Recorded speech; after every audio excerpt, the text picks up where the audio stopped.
So we have the second talk of the day now, which comes from far away. Aditi comes from far away, not at all. So Aditi Chaturvedi, who comes from the University of Azim Prezi, is going to talk to us about harmony and not isonomy, contemporary lessons from Athenian democracy. Thank you, everyone. Am I audible? Is this on? Okay, there we go. Now I'm audible? Yes. Yes. Yeah. Thank you. I'm particularly grateful to be here in this very distinguished audience, especially as I feel much more on the side of the scholars in training than my distinguished colleagues, so thank you. When I applied for my first job, I was asked about the contemporary relevance of my dissertation on Plato and the Pre-Socratics. And I was taken aback and ever so slightly annoyed by that question. I was like, oh, but, this is, why are you asking me about the use of it? I thought of Schwanze. Everyone knows the usefulness of the useful, but how about the usefulness of the useless? I didn't study Plato, but what attracted me to academia and ancient Greece had nothing to do with the patent usefulness of what I was studying. And so, yeah, that didn't go very well. Nonetheless, over the years, living the times we're living in, it's actually been difficult for me to avoid reflections on the contemporary relevance of what I'm doing. And especially as I began teaching and thinking about politics, being confronted by politics more seriously, it started to become almost glaringly evident that there are important contemporary lessons, dangerous word lessons, but more on that later, to be learned from ancient Greek political systems. So I turned away from Schwanze. Well, I've never entirely turned my back on Schwanze, so I still believe this is true. But the utility of the useless, make of that what you will. But I did start thinking a little more about what it means to say, as Bernard Williams famously did, that the legacy of Greece to Western philosophy is Western philosophy. So what exactly does this legacy consist in? Well, yeah, that's that. So there's a slight danger in what I'm doing today in reinventing the wheel. That's what this slide illustrates. There's been a lot of work on the ancient Greek polis, and Athens in particular. So so the point I want to make is a modest one, borrowing heavily from, I don't know, not decades, but centuries of excellent work on the very topic. It's that there's been a fair bit of attention recently, but not just recently, on the ideal of isonomia in ancient Greek political systems. And I mean, it makes sense because the isonomia, Eleutheria, Demokratia triangle is somewhat neatly reflected, one might say, in our contemporary worries about tensions between ideals of equality and liberty within democracies. There's been articles, there have been books, and not just for specialist audiences. This is kind of what got my attention. There's been a lot of work, a lot of popular work, talking about isonomy. And again, so and I think there's something worthwhile to be drawn from this ideal. I don't deny that. That's why it's not just isonomy. But I think there are other interesting lessons, or these questions, puzzles, and problems to be drawn from looking at harmony, as well as a system of order, political harmony in particular. So and so again, my target is not ancient scholarship on isonomia. I'm not targeting Vernon or Lastos or Schubert, but contemporary appropriations of this ideal. So that's at least, and again, in terms of the lessons, given the time that I have, I don't think I have the time to develop the more concrete, positive proposals, but I will just hint at questions, puzzles, and problems, rather than lessons in a sense of any kind of positive, dogmatic content. All right, so the plan is something like this. I'm going to really brush over the first two sections and kind of focus on sections 3, 4, and 5. So I am walking on wafer-thin ice and trying to draw an antiquity when there's been ample arguments about the radical discontinuity between ancient world and ours, and I'm not ignoring that. So on the one hand, I agree with folks like Ober and Hedrick, among others, that studying ancient political thought is not only interesting in itself, but also an important tool for rethinking contemporary political dilemmas. And further, that we can do this only by being attentive to the complexity of the relevant classical texts, On the other hand, there's the danger that we're all aware of, which is particularly live for any kind of political philosophy.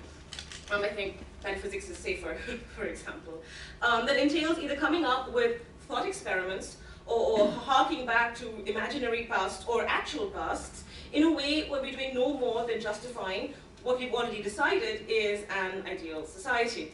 Right, so false. One way to avoid this danger is to be resolutely autonomous. Right? So, okay, you're doing either contemporary political philosophy or you're doing ancient or modern or what have you political philosophy, but there's no conversation to be had between these radically distinct domains, right? So we do one or the other. That is one way out of it, right?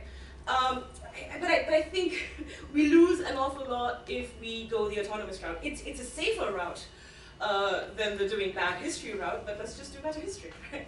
So I think that seems kind of obvious. So again, I'm kind of glossing over a lot of stuff that I know I need to defend, but I'm not going to be able to defend over here, right? So I'm hoping that what we need to do is just be attentive to the specificities, to the details of the pasts we're invoking, being cognizant of the gulf between worlds, structures, language, being well aware of present biases, and then proceeding as best we can. And this is the path I'm going to try to tread. This is the path where I think some of the contemporary works on isonomy haven't trodden well enough. So again, I'm not, so moving on. The contemporary works that I have in sight. So there are two of them. One is by Gerald Stausch, I can't pronounce their names very well. The other is by Kojin Karatani. They have very different ways in which they talk about isonomia, very, very different ways, right? So Stausch kind of sees himself as following the Dutch historian Johan Huizinga, who in 1943 argued that isonomy expresses more clearly and directly than the word democracy the ideal of liberty. He then draws on Etienne Balibar's conception of égalité, equal liberty, and equates isonomy with it. For him, modern economy is a process of equalization that takes place on various levels of the law, rights on the level of the ordinary law, fundamental rights on the level of constitutional law, and then human rights under the kind of protection of regional or worldwide conventions. And again, there are internal problems with this book that I'm not going to talk about, the idea of rights as a central mechanism for justice in a non-ideal world, but that's not my issue today in any case. My issue is more how he mobilizes Greek philosophy and history to equate isonomia unambiguously with equal treatment under the law, and thus, and this is the big thus, interchangeably with democracy, right? So I think this kind of almost synonymous usage is something that I think is methodologically unsound. Karatani's book is in an entirely different vein. So Stausch is kind of in the standard liberal democratic tradition. Karatani gets his inspiration from, well, from a broadly Marxian tradition. He also draws on Hannah Arendt. For him, it's the idea of isonomia as no rule, right? So for Arendt, the idea of no rule anyway is that the rulers and the ruled are identical, right? And this is the principle of freedom that then supposed to be results in equality. Political equality would have been originally almost identical with freedom, but it was kind of legitimized, arguably, with loss of polis. So his interest is in the origins of the ideal, again, as the title tells you, of the ideal in Ionia, and its cosmological applications in any kind of contemporary system of equal rights. So he's not in the same vein as Stausch at all. And while Stausch upholds ancient Athens as something we looked up to be imitated, for Karatani, it's like the best of politics is past when it comes to the supposed golden age of Athenian democracy. So he imagines this glorious proto-Marxian utopia in 7th and 6th century Ionia, before Athenian class politics and imperialism made equality in any meaningful sense impossible, right? So in his retelling, I mean, and it's a nice story. Ancient Ionia was this untouched land beyond the frontier where landless people could occupy and therefore avoid becoming slaves or working for others. So there were no gaps between the rich and the poor. Citizens were free and equal. There was no leisured political or intellectual class. But somehow trade, crafts, politics, philosophy were all interconnected. I mean, the picture he paints almost sounds like Plato's first city, but with some philosophy in there as well, right? Which is, I mean, it sounds great, but well, the internal issue is the evidence. There isn't a great deal of it, neither textual nor archaeological. So, and again, it's very much, again, I can't get into the specificities of the book, but several of the arguments are, pulling things by the hair. It's really forcing this view that doesn't actually arise naturally. I mean, again, so there's really very little textual evidence. But also, what's worrying is what he thinks we can actually learn from an ideal. So he applies this then not to the contemporary world, but to other systems where he felt a similar kind of ideal has existed and perhaps today could also exist. But then the examples he gives are, for example, the slave-owning American colonies. Again, it's a matter of historical debate whether or not he's accurate in his description of the American colonies. But if we look at the broader structures that enabled what he imagines, that seems like hardly something one would want to imitate or copy or really learn from. And again, so what I'm not going to attack these books on their own terms, and they have lots that's actually quite commendable also. What I want to highlight, and this is just an example, there's more work on this, is that they're both making a similar kind of methodological error. So they cautionary tales in some ways. They're both using ancient Greek idea, and arguably, at least around the politics, and importantly, Athenian idea, although Critani would disagree, and justifying their stance on a range of current issues on the basis of this. As the next section will hopefully make somewhat clear, at least help me defend, they misunderstand and misrepresent important historical and philological detail. And again, this is kind of where I'm going to kind of step back and also say a little bit more, just one more point about why I'm talking about contemporary lessons. It's that the draw of autonomism, the draw of saying, okay, we're not going to do this kind of project where we look at the ancient world and try and use that to eliminate things today. It's very tempting to not do that, but the fact is it's being done. And it's being done sometimes in ways that are less than sound, or I think arguably, in fact, less than helpful. And so I think it's already happening, right? So might as well try and continue it and do it somewhat differently. And again, lots of people have been doing this, so I'm not claiming this new. So very brief Athenian history of isonomia.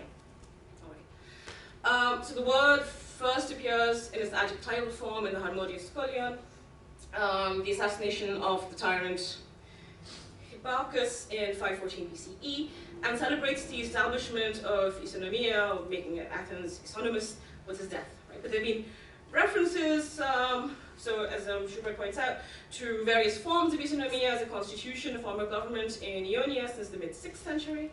Etymologically, it can be broken down into the components of isos and nomos, as well as isos and nemein.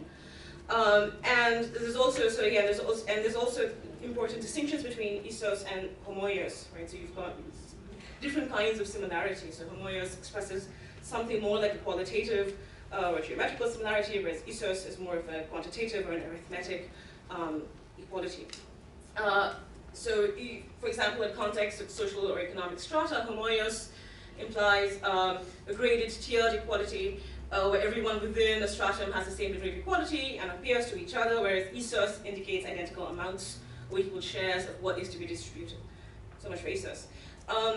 So in Hesiod, right, when he talks about the muses, when they sing the nomos kai theakenna, so they sing the laws of all and the goodly ways of immortals. So nomos means something like holy customs of the gods or laws, but it's also found in prepositional phrases like katanomon, according to the custom or the law.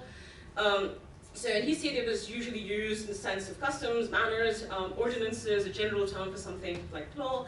It did not appear this way in Homer. And so Seifert has argued that the meaning of nomos was derived later from nemein.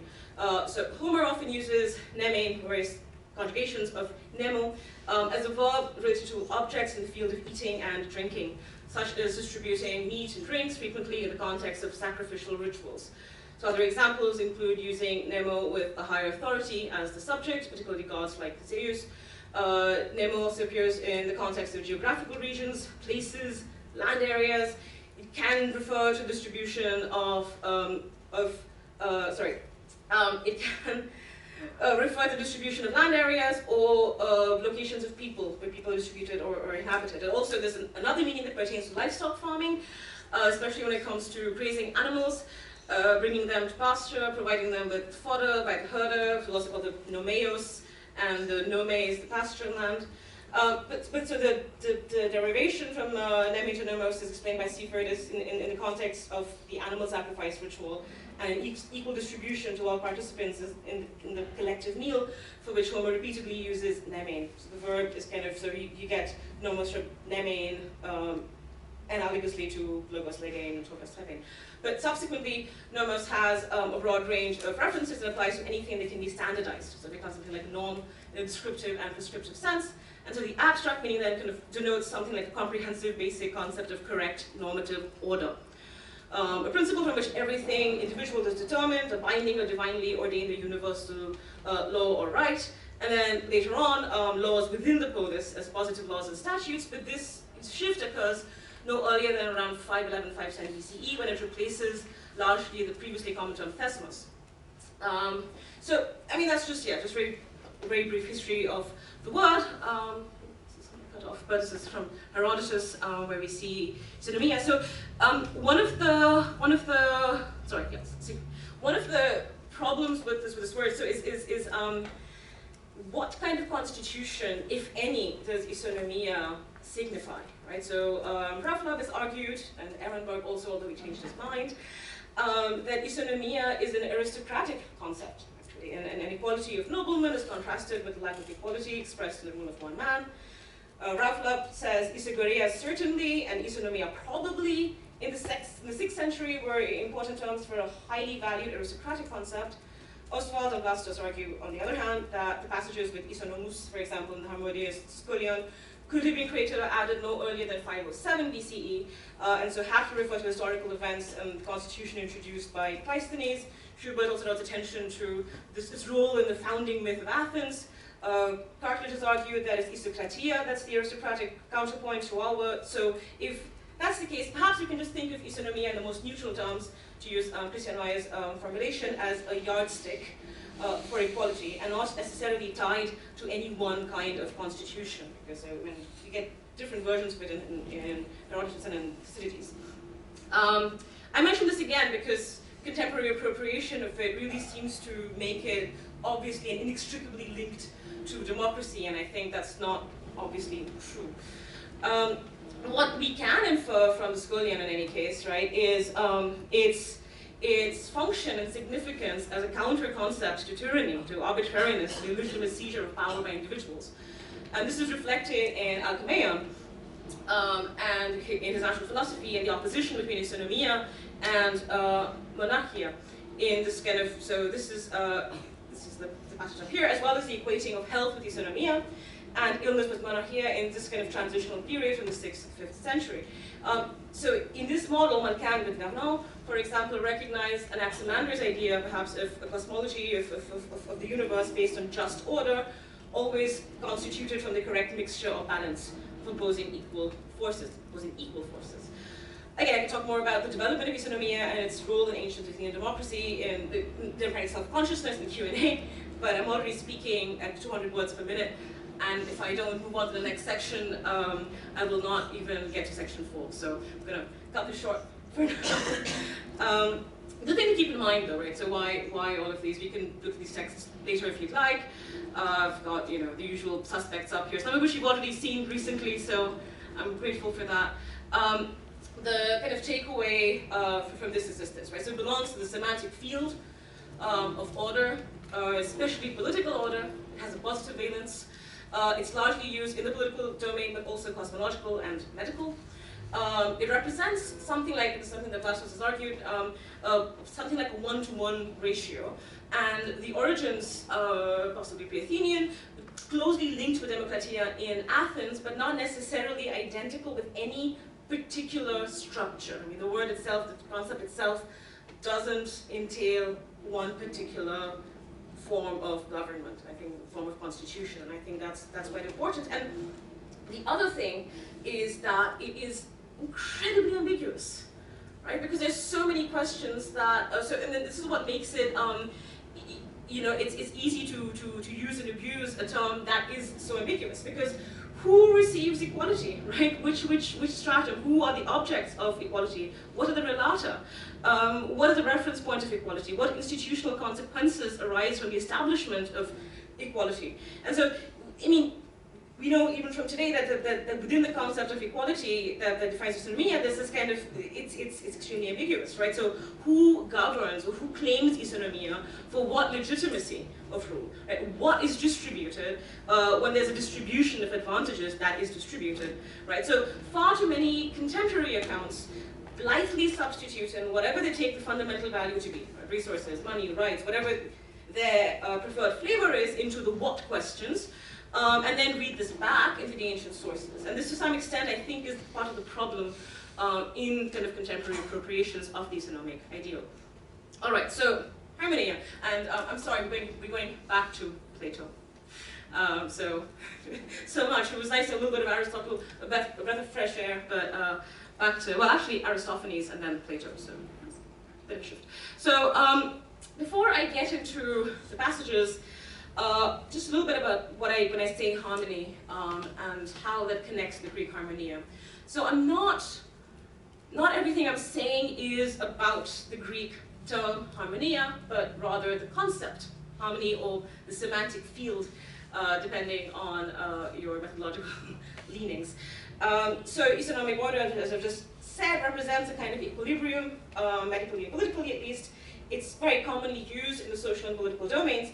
Harmonia, on the other hand, has its origins in the domain of the techni, although it's also found in the domains of medicine, politics, cosmology, or obviously music.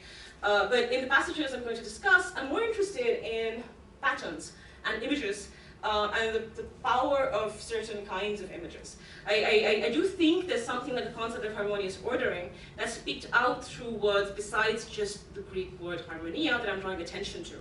So I think this includes, for example, this cognate verb, harmozo, as well as etymologically related R words, arthron, arithmos, and arisco, right? And there's also other terms that are frequent concordances that are part of the image, and these are words that have to do with binding, fettering. You've got desmos, you've got go for it. So where it's similar to isonomy is the domains. Both of them are used in macroscopic cosmological theorizing, as well as microscopic political theorizing, and are thus multiply realizable. They're both roughly mathematical proportions, or at least have been understood as such. Isonomia seems to be born in the social sphere. Harmony is applied to it later, I contend. And what distinguishes harmonic ordering from isonomic ordering is that the relata need not be equal for the unity to arise. The emphasis is more on the whole than on the status of individuals that compose the whole. Right? So this is, so I've got the passage from the Odyssey to give you a sense of the other R words. So one of the earliest uses of harmonia. So it's frequently said to be of opposites. There is a lot, so this is in Heraclitus, also in the Hermetic Corpus, the importance of diversity of difference and how the finest harmonia comes to be from the most diverse of things.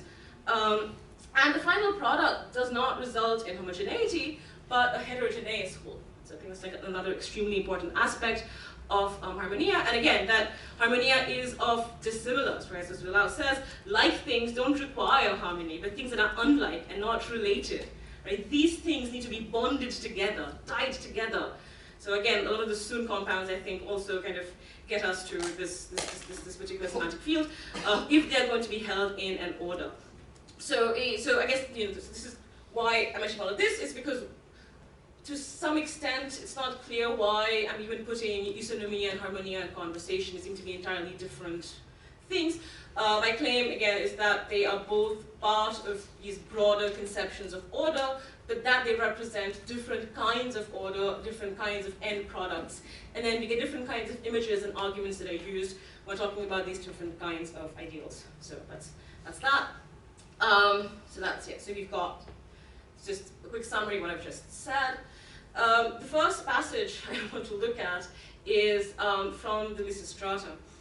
So this is one of the most, and I love Woodruff's translation also. So the immediate context, of course, is familiar to many of you, right? So the bureaucrat asks Lysistrata how she intends to solve the knotty problem of the city, to which she responds, as we make our thread, when it's tangled, we take it like this and lift it by spindles from here to there. Similarly, we will unravel this wool, if you're allowed to, by untangling the skein through, through a massive ascent from here and there. And of course, he tells her she's out of her mind for thinking something like this, and then she responds with this incredible image, which is kind of one syntactic unit. Everything, all the important verbs kind of depend on this initial chain. So this is kind of flashback through which she develops this metaphor, right? So from Platonen to Apolypai in 578, we get the removal of the impurities, right? So the city must undergo cleansing. The first operation in the wool tries to aim to eliminate the impurities and thorns from the raw wool. She's thinking here of groups, more or less, secretly preparing the overthrow of democracy, right? So those who gather together, soon his dominus, she continues, right, and then form clusters to reach positions of power. So again, not all gatherings and all coming together, not all is a good thing, right? So this is a kind of disorder coming together. The next kind of operation is the carding, which aims to eliminate political parties, demagogues working openly in democracy but for their own interests, which should be replaced with another more appropriate to the situation, right? And then once we've got the good elements of the city in the carding basket, she then wants to mix in it both foreigners and friends from abroad.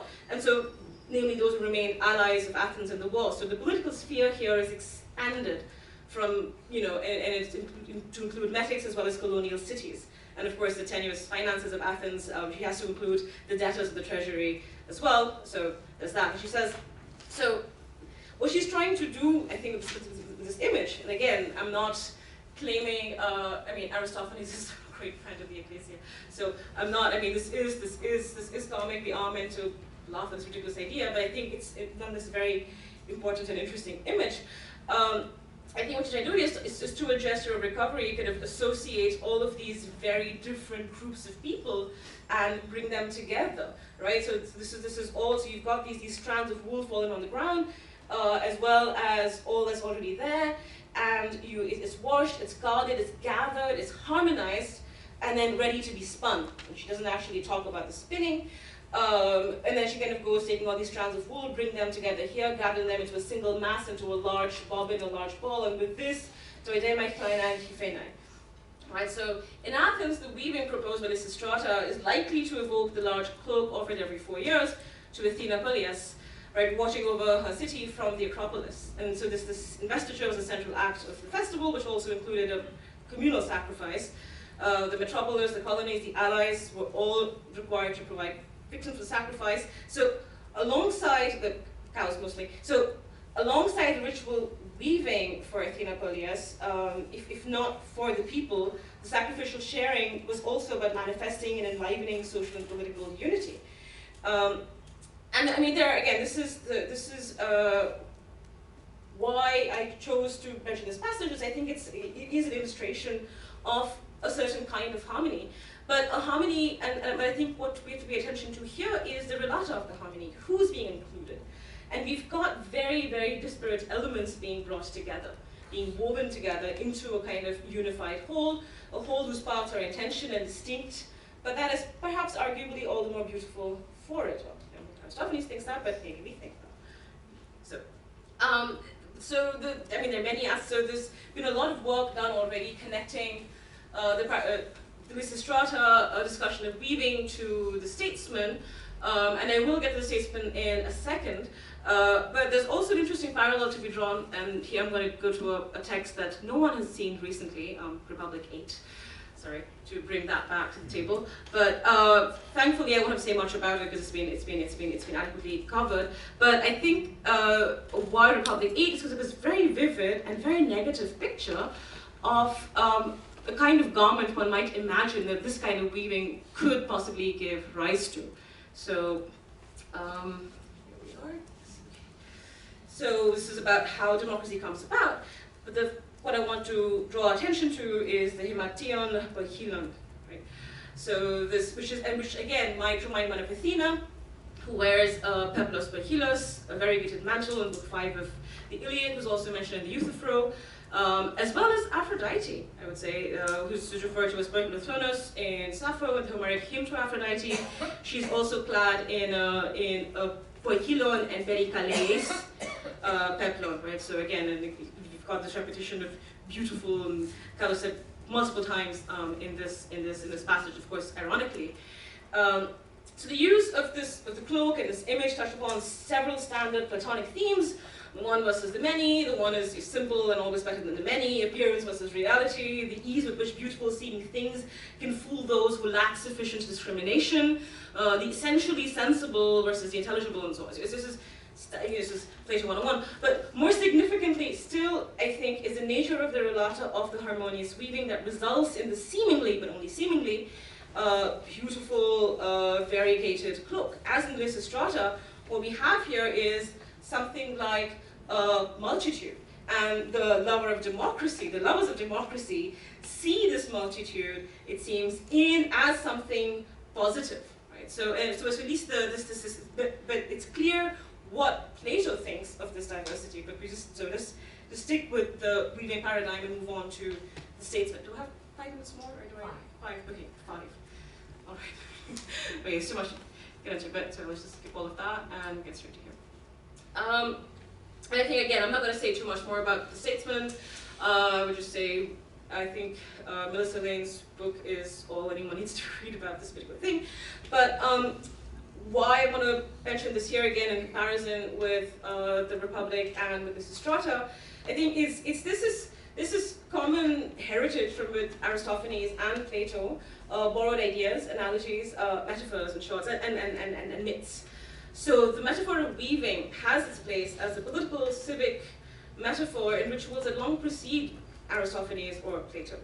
Right? So in the statesman, in any case, the paradigm of weaving is introduced again. So this is after having dismissed the figure of the divine herdsman.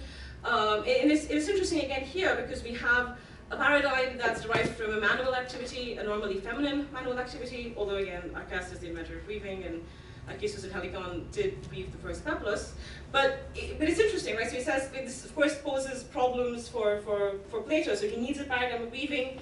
At the same time, he wants to distance himself from that paradigm. It's a very Platonic gesture. But having defined paradigm in general through the paradigm of writing, he proceeds to this kind of technical definition of this specific paradigm of weaving. And to serve the definition of politics, right, the place and the properties of the art of weaving are very carefully specified, right? So I'm not, again, he goes through all of the different artisanal activities that go into it, the various steps leading up to it, which we don't get, interestingly, of course, in the Lysistrata. There is just the idea of one person doing this. It's not one woman doing this. It's not a bunch of people involved in this much broader task. But that's kind of skipping a little to the end of this section. What we have here also in the description of the political art is the verb synagmazo, which is, again, used here. It's frequently used by Plato in political and cosmological contexts, and usually implies that a multiplicity of elements is being ordered and put together so as to form a harmonious unity. This is true also of several passages in the Timaeus, when the demiurge brings into harmony the 4 elements necessary to build the world body. This is also true of an earlier passage in the Statesman, where the stranger mentions the being who assigned intelligence to the world by using periphrasis, Sunarmos Santos, right? And so this is in 269. So there is this comparison of the techne, of course, the techne of weaving and statecraft, the product of weaving and the state. And I think that, I mean, weaving is a really important metaphor here because, you know, this is something I think more than any of the other representations that we have that kind of it serves to create the social weaving, right? So with the domestic political, profoundly ritualistic, weaving involves a set of notions that can inscribe themselves in collective memory as a series of gestures, allowing us to grasp, to touch almost the social. As much as sacrifice, right, whose acts of sharing and distribution define society through isomeria, the practice of weaving, right, providing humans and gods with garments and covering. It offers a simple model to thinking about the nature of social cohesion, how is it that the human group, the family alliance, and city can hold together, right? So again, something that Scheid and Svendbro have argued for. They say that the idea of weaving, kind of harmonious weaving, unlike the metaphor of the ship of state, which kind of externalizes the problem of cohesion, this internalizes the question of cohesion, right? So how is it possible, desirable to think about life in society? Weaving unifies what should be unified. To weave is to unify, to intertwine, to link, right? And weaving exemplifies harmony. And of course, other images include carpentry, cooking. In general, the bringing together of diverse entities in a pre-existing state of tension into a unified entity where the components nonetheless remain distinct. Okay, 2 minutes, 2 minutes? All right, so the very last bit, right? So what are the contemporary lessons? It's more contemporary questions, as I said at the beginning. So one thing that thinking about the harmonic ideal instead of the isonomic ideal, even though the word ideal is in there, is it may make us think a little bit about realism versus idealism when we do political philosophy. So on the one hand, the isonomic ideal has frequently been something that stands for a model. It's been less, at least the work done on it, appropriating it, has been focused much less on the precise mechanisms and the specificities of the societies where it could be used. So I think if you look, I think the harmonic ideal already in Plato was hardly seen as a realist in political philosophy. Already with statesmen, we get something like, I think, tendency towards realism. And I think thinking seriously about the harmonic ideal will maybe push us more in that direction, but I can't talk about that. The harmony of whom question is extremely important, right? So, and this is the contrast between Lysistrata and the statesman. I think Blundell describes the statesman, what's going to be produced as almost monochromatic, right? What you have is something much more austere. There isn't much diversity. There is a bringing together, but not of many things, right? And it kind of essentially comes down to the roof and the walk. So it comes down to two things. You have a single material being used, it's not woven all over in flowers, it's not variegated, it's not multicolored. It's a simple cloak where already a lot of work has gone into the stage where it's being intertwined, right? So I mean, of course there is this tension, and that's a precondition for harmony, but what kind of harmony? A harmony of what? So what would be the relata of political harmony? And the question of diversity, and I think this is the sad place I'm going to have to end in just a minute, because this is the hardest question, right? Is how we should unify diverse entities, or why we should unify diverse entities. There's been a lot of work talking about the value of diversity, and it's often defended through weird arguments from analogy, right? Be it political diversity or biodiversity, if you ask why is this valuable, a lot of it just says, well, it's as valuable in this other sphere, and so it's valuable in this sphere as well. And so I think there's a real challenge when we look at something like the concept of harmony and try and think about it today, in actually asking ourselves the very hard question of why it might be, why cognitive diversity in particular might be valuable. And I think this has a lot of bearing on contemporary political thinking about democracies. Irene Landmo has done really interesting work on cognitive diversity. Josiah Ober has done work in this also with Aristotle. So the question that I think Angie had asked about democracy and Aristotle and the whole aggregation thing, I think there's some interesting implications for that from this angle as well. But yeah, this is what happens when you try and condense a 1 hour talk into half an hour. So I apologize for having gone over my time. If there are any questions that remain, so yeah, thank you.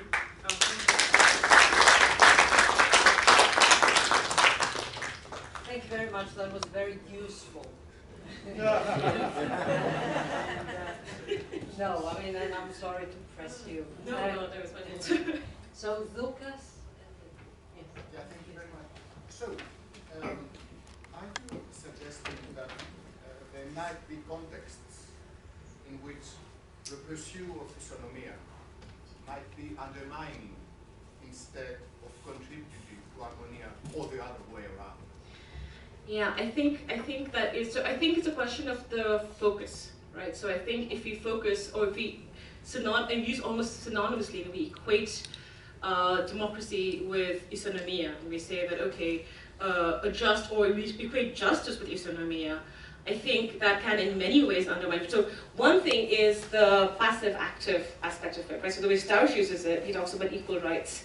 So it's about people being able to go and actually claim equal rights, but there's actually nothing there about the actual practical problem of who is in a position to even demand rights. So the focus on equality and the focus on distribution and the focus on similarity, to some extent, it elides the ways in which equality may not be the highest good, the way in which diversity or difference or even inequality could be a good thing, but could nonetheless, that doesn't have to be a problem. So I think and I think this is kind of backlash that we get from the economic ideal as well, right? If you look at caricatures from Republic 8 to kind of contemporary stuff by, say, this is great egalitarian dystopia by Kurt Vonnegut, Harrison Bergeron, right? Where everyone is absolutely wonderfully equal, but it's this terrible, terrible society. We wouldn't want to live in it. So I think it's at least the way it's being used and then the backlash it gets, I think, is something that's not taking into account or giving lesser importance to difference and to diversity in ways that ultimately undermine its very goals. So yeah, that's... Yes, that's it. Yeah. Thank you. I actually really enjoyed your talk, and I was thinking it was thought-provoking in many ways, so I have a couple of questions. One of them is, I was a little unclear toward the end as to whether you were arguing that when the Greek texts speak of isonomia, the texts themselves defend isonomia understood as diversity, or whether that was an inference or a direction that you think it would be fruitful to interpret them or to go in that. Do you see what I'm asking? So do you mean harmonia or do you mean isonomia? I thought you were talking about isonomia primarily. Towards the end? Towards the end. No, sorry, that was me going much too fast. No, I think towards the end I was talking more about harmonia than isonomia. So I think if you look at the texts where we get descriptions of harmonious bringing together or harmony, the focus is not so much, I mean, and in fact paradigmatically, what is being unified is not equal, is not the same. The goal isn't to have this kind of, so the goal is to have an ordered whole that's not this kind of 1:1 ratio that isonomia presumably would require, right? So you have people in this kind of unequal conglomerate. So yeah, it's about unifying in the right way. The question is, what is the right way? Or how much should we harmonize it? If you think about the weave of a cloak, how tight should the weave be? What should be the fabric that's being used? So we get all of these questions, but yeah, I don't think, yeah, so that's, does that? Yeah, I guess my question was, is that in the texts, or is that the direction you're interested in going while working with the texts? Right, so yeah, no, so I think, I mean, there's a lot that's in the text. I think towards the end, what I'm claiming my contemporary lessons from it are things that I'm drawing from the text. I'm trying much too briefly, because, yeah, I did not time this well. I'm trying to see what we could do with these texts in a way that doesn't necessarily push us to any kind of dogmatic, here's where we are now, here's what I think, now let me find evidence for what I already think in these texts. So I'm trying to use them by looking just as an illustration at one particular image, one particular metaphor, and then trying to use that to try and understand the questions, the puzzles, and the problems being raised by this question of inclusion, which is a problem that we very much have today, and then perhaps trying to use that to think a little better about it. Because, I mean, again, the thing with this assumption that even in these texts, right, so the finest harmony comes from the most diverse things, well, why? So what exactly does that entail? So diverse in which way? Right, so I think those are questions that were live then that should be live now. So I think that's a piece, yeah. I'm afraid we have to stop here because they pressed us with the room and we cannot go further than I apologize for this. No, yeah, it was too long. So we have a short break for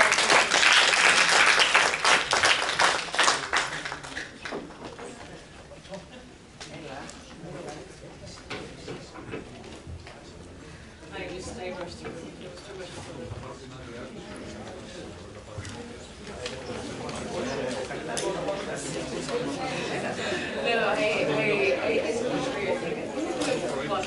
a lot of ways to